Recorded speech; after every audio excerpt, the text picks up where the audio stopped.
Nagaa waaqayyo hunduma keessaniif haa baay'eetu. Sagalee koof dhiifa masumaan qabamee jira. Sagalee dargaggeessaa fakkaata malee sagalee shamarraa fakkaatu. Waa tokko si gaafachuu dhufe obboloonni koo gola madaamii keessa jirtan biyya hambaa kana keessa jirtan. Ati gaafa biyya kee dhiistee baatu maaliif dhiiftee baate? Gaa'ela kee, ijoollee kee, barnoota kee, maatii kee, harmee kee ishee sirriitti jaalatu sana fa'i. Ishee yoo du'aa malee homtuu gargar sin baasne sana fa'i dhiistee maaliif baate? Komentii jalatti naa barreessi. Maaliif dhiiftee baate? Ana akka yaada kiyyaatti of jijjiiruufi ofii keetii ta'uufi ofii keetii immoo gaafa taateetti hir'ina qabdu sana immoo gaafa guutteetti namoota birootiif ta'uufi warreen bukkee kee jiran warreen rakkatoo warreen miila hin qabne warreen harka hin qabne warreen ija hin qabne warreen waan nyaatan waan dhugan dhaban warreen waan uffatan dhaban nuti amma meeqaa jijjiirree uffachaa oolla garuu namoonni uffata tokko uffachuu dadhaban baay'eetu jiru warreen akkasii bukkee dhaabbachuuf miti ana akka yaada kiyyaatti kanaadha karoorri koo kanaadha garuu ati mataa keetiin ishiin har'a dhuftee miidiyaa irratti mimmaan kee dhangalaastu boochu rakkattu sammuun kee biziisii ta'u of kassasaa jirtu maalituun kanarra qaqqabe maalitti kun na mudate maalittiin kana keessa galee jettu maaliif kayyoo kee dagattere kuni maaliif fuuldura kee dhaabbati otoo hir'ina qabdu otoo ofii keetiin taane akkamitti nama biraatti ta'uudhaatti dammoo ilmee kee gola madaamee keessatti xumuruudha ati boru gaa'ela dhaabbattu ijoollee hin horattu maatiin kee wagii kee hin arganamu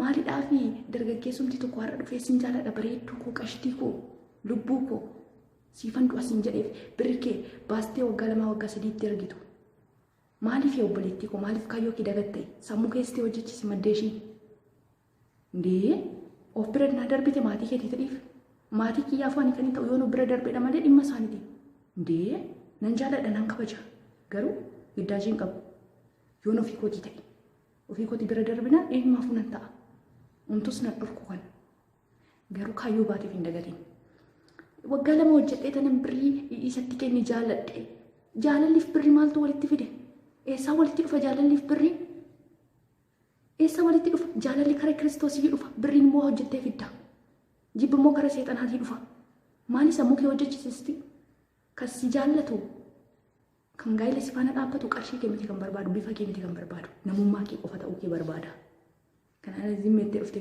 miidiyaa irratti boochee nan boochisiin ishee sababiin isaa dafii kee natti dhaga'amaa jira waan natti dhaga'amuuf hin bahee dubbadha malee waan biraaf miti adabamee taa'uu nan danda'an ture garuu siraata qabadha lubbuu koo siifan du'a si ajjeesisi biraa deemaa jira laanoo si ajjeesisi biraa deemaa jira hin jaalatiin onlaayini Yolle shamarranii hubadha laala. Hojii dheeraa. Dhimma ishee. Faatota aamin jedha. Rabbi dhiira hobbaatirraa rabbi sin haa qabu. Dhiira dabaaqula hosiitirraa rabbi sin haa qabu. Dhiira gowwaa akka dhalatetti deemu rabbi sin irraa haa qabu. Akka udala harree. Harreen yaaddu handhuura hin qabdu nyaatu udaanu itti fe'u. Kunillee argatu dhalaa itti fe'amu gaafa irraa dhabe moo wayin asfararree mallaqa irraa nyaata amma kunillee. Waan isin ajaa'iburra ijoolleen teenna harki guddaan ijoolleen shamaraa jechuudha. Numartuyyuu bilbila akkaataa itti fayyadamu baay'inni kenna biyya arabaa dhufnee baranne maaka jibnaa miti. Takka maal jettee raahaa jettee viidiyoo sittin ergine footoo sin erginee fi osoo hojii haasa'u gaalaarii isaa keessatti hafe.